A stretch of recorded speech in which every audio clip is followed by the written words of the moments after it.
Sure. Yeah.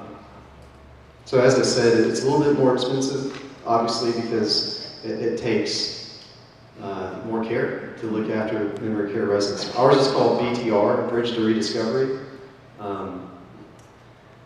As I'm sure most of you know, it's kind of cyclical in life. Once you get to be in that state, no matter what your age is, where you have, I saw recently, last week, somebody was in South Carolina. It was a 34-year-old woman who had full-on stage dementia. I've never heard that before. So you can really get it at any age.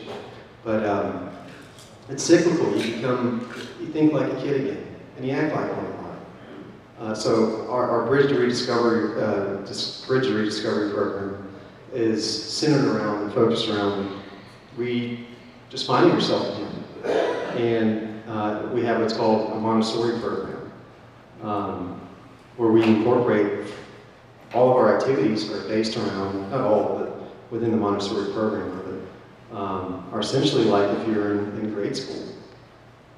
So puzzles, coloring pictures and maps that, otherwise you wouldn't do that once you get beyond 8 years old. But they love it. They're fascinated, and it keeps them busy. We're firm believers in especially at some place, busy body, healthy mind. So as long as not always, there's exceptions, but if you keep them active and stimulated, then they're going to be happy, and they're going to be not agitated. That's a big offshoot of the disease, is they can get agitated and disoriented extremely quickly and easily.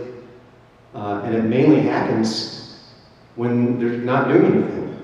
We had a new resident move in a couple weeks ago, and when he first came, and also, it's amazing how quickly, how swiftly that can happen as far as, say they're not getting their meds right, or just a change in environment.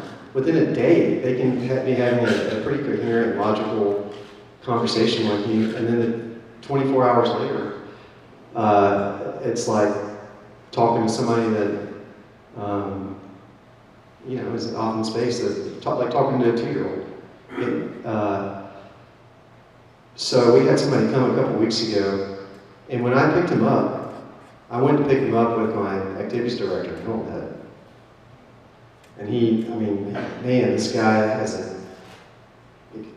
very impressive history as far as his vocation, and world traveler, lived in Germany, Africa, all over. Extremely intelligent,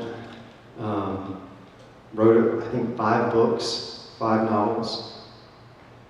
And when we picked him up the whole ride back, I talked to him about his travels and about his writing.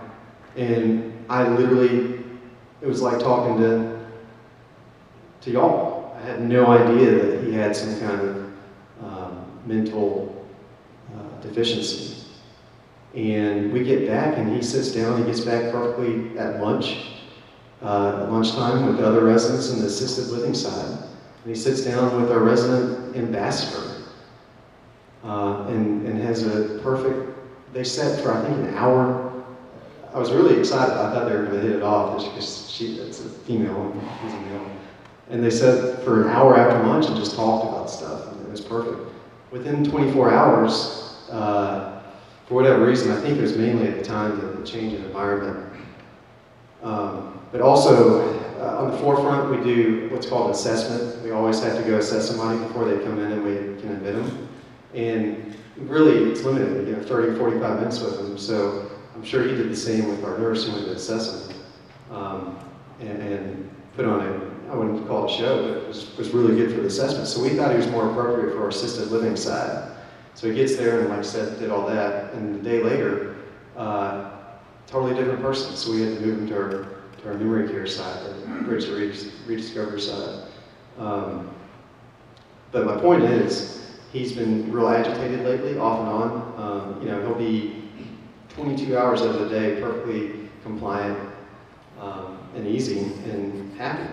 And then maybe an hour out of the day, for whatever reason, he gets triggered and it's a little difficult to handle.